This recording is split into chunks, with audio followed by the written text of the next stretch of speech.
Hello friends, स्वागत करते हैं अपने YouTube channel A to Z pharmacy GK में। और आज की इस वीडियो लेक्चर में हम डिस्कस करने वाले हैं D pharma first year exam में पास होने का सुपर ट्रिक। कॉपी कैसे लिखे, पासिंग नंबर कितना रहेगा, इन सभी विषयों पर हम बात करेंगे। कैसे आप पेपर में एग्जाम देंगे कि आपका कोई भी सब्जेक्ट में बैक न लगे, इन सभी विषयों पर हम धीरे धीरे चर्चा करेंगे। तो चलिए वीडियो को स्टार्ट करते हैं। यदि चैनल पर नए हैं तो वीडियो को लाइक कर ले, चैनल को सब्सक्राइब कर ले ताकि आपको ऐसा ही वीडियो मिलता रहे। तो चलिए वीडियो को स्टार्ट करते हैं। सबसे पहले हम बात करेंगे कि पासिंग नंबर कितना होता है पेपर में। ठीक है, 80 नंबर के पेपर में आपसे 80 मार्क, ठीक है, 80 मार्क का जो आपका मिनिमम जो है मार्क होता है,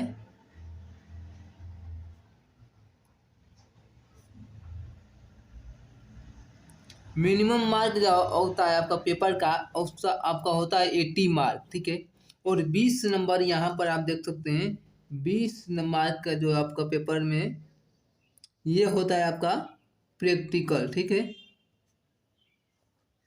20 नंबर का आपका प्रैक्टिकल होता है और आपका जो है 80 जो नंबर का होता है वो होता है आपका मिनिमम मार्क। आपको पेपर लिख कर लाना होता है। ठीक है, अगर हम आपको जो है इस सभी टोटल मार्क अगर जोड़ दे तो यहाँ पर आपका हो जाएगा 100 मार्क। ठीक है, प्रैक्टिकल और आपका पेपर दोनों मिलाकर आपका यहाँ पर हो गया 100 मार्क। ठीक है, 100 मार्क में आपसे जो है पेपर में अगर पासिंग नंबर की बात करें तो यहाँ पर आपका आएगा 40 मार्क। ठीक है, अगर आप 80 नंबर में और 20 मिलाकर 100 नंबर में आपका 40 नंबर जो है प्रैक्टिकल और मिनिमम मार्क दोनों मिलाकर आपको जो है 40 नंबर लाना होता है। मतलब कि 100 नंबर में आप अगर आप 40 नंबर लाते हैं तो आप जो डी फार्मा फर्स्ट ईयर में पास हो जाएंगे। ठीक है, और 40 नंबर जो है कैसे आप ला पाएंगे इसके बारे में हम वीडियो में चर्चा करेंगे। ठीक है, यहाँ पर देखिए, अगर आपको जो है 40 नंबर हो गया, प्रैक्टिकल का अगर हम बात करें तो 20 नंबर का आपका होता है प्रैक्टिकल, 20 नंबर का आपका हो गया है प्रैक्टिकल। तो प्रैक्टिकल में आपको 20 नंबर में कम से कम नहीं मिलता है तो पेपर स्कूल से कम आपको जो है 18 नंबर, 16 नंबर या 17 नंबर। ठीक है, इन तीनों नंबर में से एक नंबर आपको 18 नंबर अगर मिलता है पेपर में आपसे, और प्रैक्टिकल से अगर आपको 18 नंबर मिलते हैं तो यहाँ पर आपको जो है क्या करिए, 40 में से आपको जो है 18 को घटा लेना है। तो बचेगा कितना आपका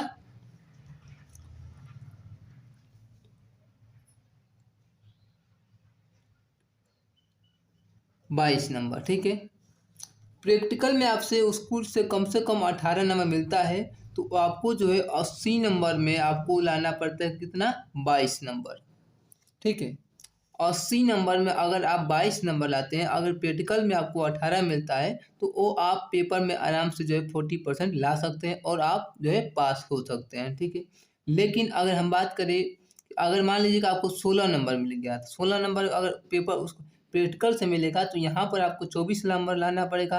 अगर 17 नंबर मिलता है तो यहाँ पर आपको 23 नंबर लाना होगा। ठीक है, अगर आप जो है कम से कम 30 मार्क, ठीक है, 80 नंबर में अगर आप 30 मार्क लाने की संभावना रखते हैं कि आप जो है पेपर में 80 नंबर में 30 नंबर आप ला लेंगे तो आप आसानी से जो है पासिंग नंबर लाकर आप जो डी फार्मा फर्स्ट ईयर को जो है डी फार्मा फर्स्ट ईयर में आप पास हो सकते हैं। ठीक है, अब बात करेंगे कि आपको जो है कैसे पेपर लिखेंगे कि आपको जो है 30 मार्क जो है खूब आसानी से जो है मिल जाएगा। ठीक है, अगर हम बात करें पेपर में तो पेपर में आपको जो है पेपर में पार्ट ए आता है,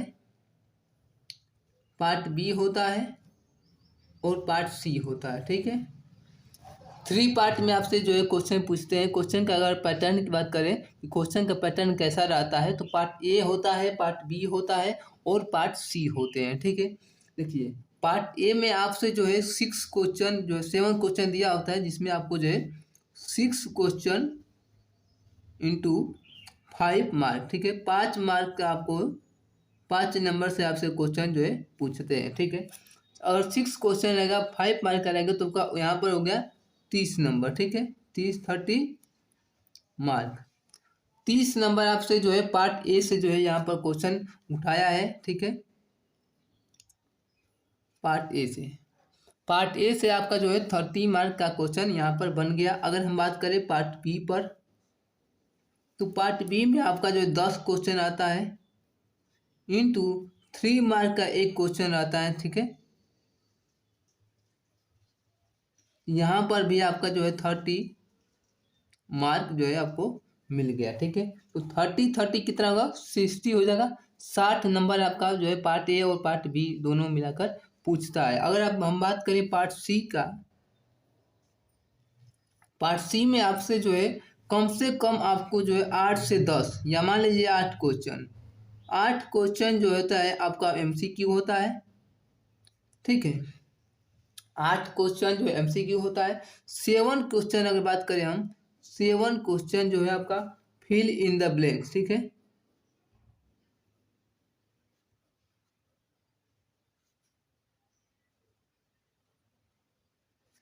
खाली स्थान आपका जो है भरना होता है। 7 क्वेश्चन आप खाली स्थान से पूछता है। और आपका जो है 5 क्वेश्चन जो है 1 वर्ड,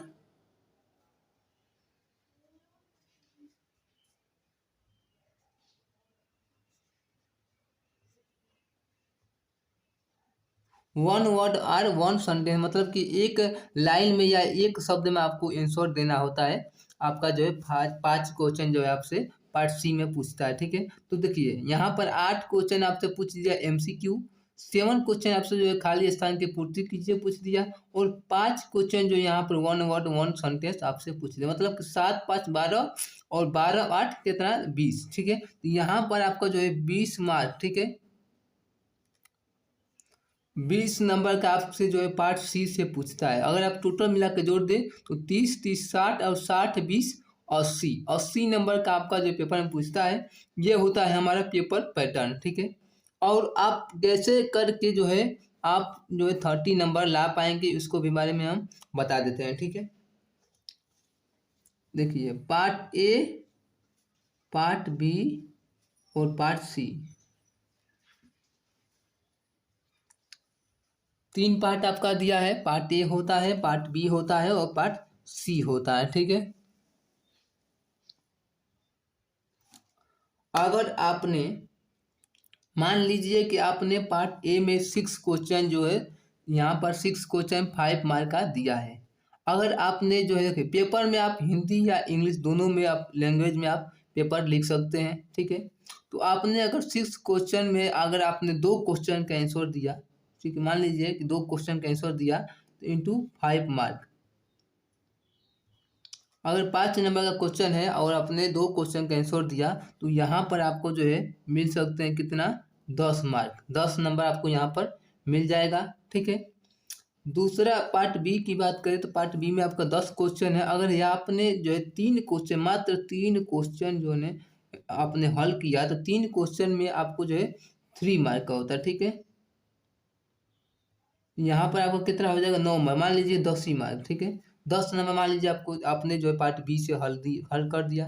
10 क्वेश्चन में आपसे आप 10 क्वेश्चन में अगर आपने 3 क्वेश्चन किया तो यहाँ पर आपको 10 नंबर आपको यहाँ पर मिल जाएंगे, ठीक है। तो यहाँ पर हो गया कितना 10 10 कितना हो जाएगा 20। 20 क्वेश्चन का आपने 20 नंबर का काम आपने कर दिया है। और पार्ट सी में 8 क्वेश्चन एमसीक्यू पूछा है। तो अगर आपने एमसीक्यू हर एक विषय का एमसीक्यू जो है हमने इस वीडियो को हर एक विषय में 20-20 क्वेश्चन जो है एमसीक्यू बना रखा है। अगर आप उस वीडियो को देखना चाहते हैं तो चैनल के प्ले लिस्ट बजाकर देख सकते हैं। यहाँ पर हमने हर एक विषय पर 20-20 क्वेश्चन जो है बनाकर एमसीक्यू डाल दिया है, ठीक है। अगर आपने 8 क्वेश्चन में से अगर 4 क्वेश्चन यहाँ पर करते हैं तो यहाँ पर आपको जो है 4 मार्क आपको जो है आसानी से मिल जाएंगे। 4 मार्क आपने जो है एमसीक्यू से ला दिए। 7 जो है question fill in the blanks में 7 क्वेश्चन दिया है जिनमें आपने अगर आपने 3 क्वेश्चन का आंसर दिया सही सही तो 3 नंबर यहाँ से आपको आ जाएंगे। और 5 क्वेश्चन 1 वर्ड में से अगर आपने 5 में से कम 2 क्वेश्चन भी कर दिया यहाँ से तो आपको 2 मार्क यहाँ से मिल जाएगा, ठीक है। अगर आप जोड़ दीजिए 4 3 7 7 2 9 मतलब कि आपको यहाँ पर 9 नंबर या जो है अगर आपने और अधिक कर दिया तो मान लीजिए कम से कम मैक्सिमम 10 नंबर। तो यहाँ पर आपको 10, 10, 20, 10, 30, 30 मार्क आप आराम से ला सकते हैं पेपर में। ठीक है, आपका कितना था, 22 नंबर आपको अगर लाना था और आपने ला दिया कितना, 30 मार्क। अगर इसमें से कुछ कटता भी है तो कम से कम मान लीजिए कि 28 नंबर या आपको जो है 25 नंबर आपको मिल जाएंगे। ठीक है, तो आप आसानी से यहाँ पर पासिंग नंबर लाकर डी फार्मा फर्स्ट ईयर में यहाँ से पास हो सकते हैं। अब हम बात करेंगे कापी कैसे लिखें। कैसे लिखें कि कापी आपको जो है कोई भी एग्जामिनर जो आपका कापी जांचे तो आपको फुल में फुल मार्क दे। ठीक है, पेपर में आप हिंदी या इंग्लिश दोनों लैंग्वेज में लिख सकते हैं। हिंदी में आए तो हिंदी में भी लिख सकते हैं। ठीक है, हर एक D pharma first year paper आपका हिंदी और इंग्लिश दोनों में आता है। अगर मैं बात करूं तो ह्यूमन एनाटॉमी एंड फिजियोलॉजी का यह पेपर है। आप देख सकते हैं यहाँ पर जो है पार्ट ए, पार्ट बी और पार्ट सी। ठीक है, पार्ट सी जो है दिया है। ठीक है, हिंदी और इंग्लिश दोनों में पेपर है। यहाँ पर आप देख सकते हैं ये जो है देखिए भाग अ। ठीक है, जिसमें आपका जो है हिंदी में भी दिया है पेपर, भाग ब दिया है और यहाँ पर देख सकते हैं पार्ट सी भी जो है यहाँ पर है।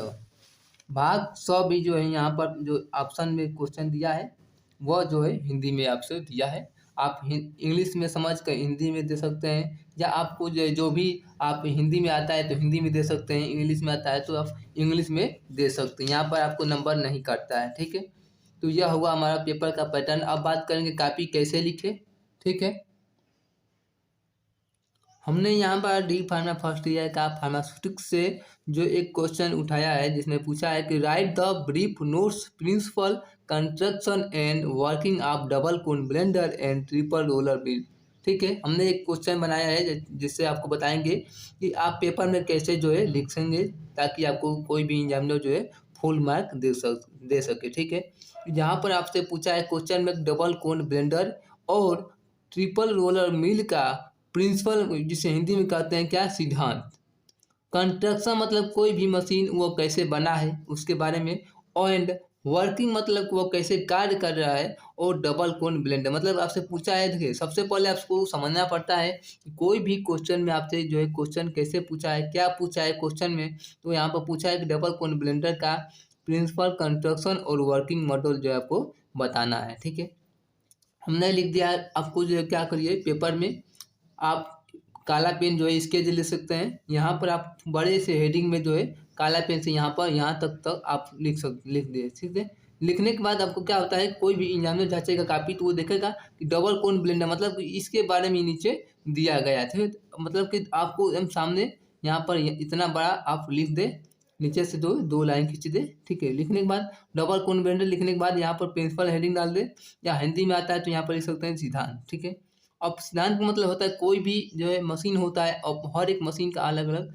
सिद्धांत होता है। ठीक है, मतलब वो कैसे काम कर रही है, मतलब अगर मान लीजिए पूछा जाए तो आटा चक्की जो है वो कैसे किस सिद्धांत पर कार्य करती है। तो आटा चक्की में क्या होता है कि दोनों ओर क्या होता है, दोनों बगल ऊपर और नीचे क्या होता है पत्थर की चक्की होती है, जिनमें जो है गेहूँ डलता है। तो गेहूँ डालने के बाद वो क्या होता है चक्की से जो है टकराता है और टकराने के बाद वो टूट जाता है, टूटने के बाद वो पाउडर जैसे बनकर निकल जाता है। ठीक है, मतलब अगर पूछा जाए कि चक्की किस सिद्धांत पर कार्य करती है तो उसे हम बोल सकते हैं कि वह एक टकराव के सिद्धांत पर कार्य करती है। ठीक है, उसी तरह हर एक मशीन का अलग अलग सिद्धांत होता है। हमने यहाँ पर लिखा है कि the work on the principle of tumbling and shearing action with blade. ठीक है, सबसे पहले आपको मैं बता देता हूँ कि इसका स्ट्रक्चर, डबल कोन ब्लेंडर का स्ट्रक्चर कैसा होता है। ठीक है, अगर आप स्ट्रक्चर के बारे में समझ गए अच्छे से तो आप जो है पेपर में खूब आसानी से जो है इसके बारे में वर्किंग मॉडल सब आप हिंदी में या इंग्लिश में आप लिख सकते हैं। ठीक है, ये देखिए ये हमारा जो है एक डबल कोन ब्लेंडर है। ठीक है, यहाँ पर आपको जो है मोटर लगा होता है, यह हमारा जो है ये लीड है मतलब ढक्कन है। इसमें इसी को खोलकर हम कोई भी मटेरियल डालते हैं। यहाँ पर आपका जो ब्लेड लगा होता है जिससे यह जो है आपस में राउंडेड राउंडेड हमेशा घूमता है, जिससे यहाँ पर जो ब्लेड होता है इसमें जो मटेरियल डाले होते हैं क्रूड ड्रग, वो क्रूड ड्रग जो है यहाँ से ब्लेड से कट जाता है, और कटने के बाद कटते कटता जो है यहाँ से जब पूरा कट फूट जाता है तो यहाँ से जो है लीड को नीचे करके लीड को खोल लेते हैं, और खोलने के बाद सभी मटेरियल को बाहर निकाल लेते हैं। ठीक है, तो यही हमारा जो कंस्ट्रक्शन है। इसमें आपसे पूछा है क्या है प्रिंसिपल, मतलब वो कैसे सिद्धांत करता है, तो मतलब वो कटने पर सिद्धांत करता है, काटता है ब्लेड से जो ब्लेड के सारे जो को भी मटेरियल जो होता है वो कट पीट कर जो है चूर हो जाता है, ठीक है। तो आप हिंदी में हम अब या आप अंग्रेजी में लिख सकते हैं, the work on the principle of tumbling and shearing action with blade, ठीक है। कंस्ट्रक्शन की बात करें कि वो कैसे मिलकर बना है, कैसे कैसे वो जो है डबल कोन ब्लेंडर बना है। All part the double cone blender including mixing tank and blend are made of stainless steel, ठीक है। डबल कोन ब्लेंडर का सभी जो पार्ट होता है वो स्टेनलेस स्टील का बना हुआ है। The equipment consist of 2 cone which are rotated around shaft, ठीक है। इसमें दो इस इक्विपमेंट में जो है 2 कोन लोग लगे होते हैं, ठीक है। दोनों कोन ये वाला ये और ये कोन, दोनों कोन जो क्या होते हैं राउंडेड राउंडेड क्या होते हैं घूमते हैं, ठीक है। और the soft of connected with electric motor, जो सॉफ्ट है वो इलेक्ट्रिक मोटर से क्या होते हैं कनेक्ट होते हैं, जिससे क्या होता है वो उसके सारे वो गोल गोल घूमते हैं, ठीक है। और one word contain lid through which material are loaded and unloaded, और यहाँ पर क्या बोल रहा है कि यहाँ पर एक और जो लीड होता है, ठीक है, जिसके थ्रू क्या होता है कोई भी मटेरियल को जो डालते हैं और उसे तोड़ने के बाद उसको आप निकाल सकते हैं, ठीक है। जिसमें मान लीजिए कि यहाँ पर जो डबल कोन ब्लेंडर है यहाँ पर एक लीड है, एक और जो है लीड होता है, जिससे आपको खोल कर इसे आप मटेरियल डाल सकते हैं और इसी से सारे निकाल सकते हैं। यह हमारा हुआ कंस्ट्रक्शन, ठीक है। अब बात करेंगे वर्किंग, मतलब कि वो कैसे काम कर रहा है, ठीक है। वो काम करने के बारे में आपको यहाँ पर जो है लिखना होता है, ठीक है। तो देखिए वर्किंग में हमने पहला लिखा है कि open the lead of blender, blender का आपको जो लीड होता है उसे खोलना है, ठीक है। खोल दिए, खोलने के बाद देखिए क्या लिखना है, the material to be blended is loaded, मतलब कि जो मटेरियल है उसे मटेरियल्स को जो है लोड करना उसमें डालना है। अब देखिए कितना डालना है कि 50 से 60% ऑफ ब्लेंडर कैपेसिटी, इसमें जो कैपेसिटी होती है उसके अनुसार ही उसमें मटेरियल्स जो है लोड करना होता है, ठीक है। क्लोज द, तीसरे पॉइंट में क्या लिखा है कि क्लोज द लीड, मतलब लीड को क्या करना है बंद करना है। And soft start the electric motor, मतलब जो इलेक्ट्रिक मोटर है उसको क्या करना है चालू कर देना है, ठीक है। उसका कॉमन जो है कॉमन स्पीड रेंज है वो 30 से 100 RPM है, ठीक है। उसके बाद क्या करना है कि blender rotate the material undergoes tumbling motion and mixing the material thoroughly after some times open the lid, मतलब वो टूटने जो काम कर दिया है टूट फूट गया है जो भी मटेरियल्स डाले हैं वो काम हो गने के बाद क्या करना है उसको कुछ समय के बाद उसको ओपन करना है, उस लीड को क्या करना है ओपन कर देना है। And collect the mixed material, मतलब जो भी मटेरियल्स होते हैं वो बने हैं उस सभी को क्या करना है कलेक्ट कर लेना है, ठीक है। मतलब कि कोई भी अगर आप पेपर में हैमर मिल है, डबल कोन ब्लेंडर है या साइज सेपरेशन है, तो उस सभी का जो संरचना होता है उस संरचना को अगर आप समझ लिए वो कैसे काम कर रहा है तो उसको आप हिंदी में या अपने मन से इंग्लिश में भी बनाकर लिख सकते हैं, ठीक है। तो सबसे पहले आप उस सभी का स्ट्रक्चर को समझिए और स्ट्रक्चर को समझकर अपने मन से लिख सकते हैं तो कैसे जो है खोलना है, कहाँ पर मोटर लगा होता है, उसके बाद कैसे चालू करेंगे, कैसे जो मटेरियल्स को निकालेंगे, कैसे मटेरियल को डालेंगे, उसके अपने मन से आप जो है लिख सकते हैं, ठीक है। और यहाँ पर आप एक हेडिंग डाले हैं यूज आ एप्लीकेशन, मतलब कोई ये जो मशीन है वो किसके लिए हम यूज करते हैं इसके बारे में आप 2-3 पॉइंट हमने लिखा है। It is employed is different industry, मतलब कि विभिन्न प्रकार के इंडस्ट्री में for the preparation of different product, मतलब कि इसको बनाने के लिए विभिन्न प्रकार के प्रोडक्ट बनाने के लिए जो है इसका प्रयोग होता है, जिसमें हमारा लिखा है फार्मास्यूटिकल, फूड्स, केमिकल और कॉस्मेटिक प्रोडक्ट इटीसी, ठीक है। दूसरा पॉइंट हमने लिखा है कि it is use for mixing of dry powder and granules, it is suitable for homogeneous mixing of small amount of powder, मतलब कोई भी अमाउंट को जो है कोई भी मटेरियल्स को करते हैं स्मॉल, मतलब छोटे अमाउंट में बदलने के लिए इसका हम प्रयोग करते हैं, जिससे क्या होता है बड़े स्मॉल जो भी बड़े मटेरियल्स होते हैं उसमें डालने के बाद उसको जो है स्मॉल मतलब चूर या पाउडर बना सकते हैं, ठीक है। यह हुआ हमारा प्रिंसिपल कंस्ट्रक्शन वर्किंग, और यहाँ पर यूज लिख दे। अगर मान लीजिए पेपर में आपसे एडवांटेज या डिसएडवांटेज पूछ दे तो इसमें क्या लिखना है, एडवांटेज मतलब इस मशीन का प्रयोग करने से क्या फ़ायदा है और क्या घाटा है उसके बारे में भी आपको लिखना होगा। तो आप कैसे लिखेंगे एडवांटेज, ठीक है, इस मशीन से क्या का फ़ायदा है, इजी टू हैंडल, आप बहुत ही आसानी तरीके से इसको हैंडल कर सकते हैं, चला सकते हैं। Large quantity of materials can be easily handle, ठीक है, it can be easily clean, मतलब इसे आप आसानी से साफ कर सकते हैं, ठीक है। एंड मेंटेन, मतलब आसानी से इसको मेंटेन कर सकते हैं। It can be easily operated with easy charging and discharging of the materials, मतलब कि इसको आप बहुत ही आसानी तरीक़ों से कोई भी मटेरियल्स को उसमें डाल सकते हैं, ठीक है, और उसे निकाल सकते हैं, ठीक है। ये हमारा हुआ एडवांटेज। तो हर चीज़ का एडवांटेज के साथ डिसएडवांटेज भी होता है, उसकी हानि भी कुछ ना कुछ होती है। तो देखिए हमने लिखा है कि it require large head shape for installation, मतलब कि इसे रखने के लिए हमको बड़े स्थान की जो है आवश्यकता होती है, ठीक है। ये अब हमारा जो डिसएडवांटेज में आ सकता है। दूसरा लिखेंगे not suitable for sticky material, और स्टिकी मटेरियल, ठीक है। और हमने लिखा कि it is not suitable for high speed rotation, मतलब कि इसे हम बहुत ही तेज़ी से जो है नहीं चला सकते हैं, ठीक है। जो इसमें जो not suitable for sticky material, मतलब जो मटेरियल्स जो है गीले टाइप का है, इस गीले मटेरियल्स को जो है इसमें हम नहीं पीस सकते हैं, ठीक है। ये हमारा जो है डिसएडवांटेज हो गया। ये मतलब कि पेपर में आपसे पूछे तो बहुत ही आसानी तरीक़ों से आपको हेडिंग वाइज हेडिंग जो है काला पेन से लिख कर आपको अगर लिखते हैं तो बहुत ही आसानी तरीक़ों से आप पेपर में पास हो सकते हैं, ठीक है।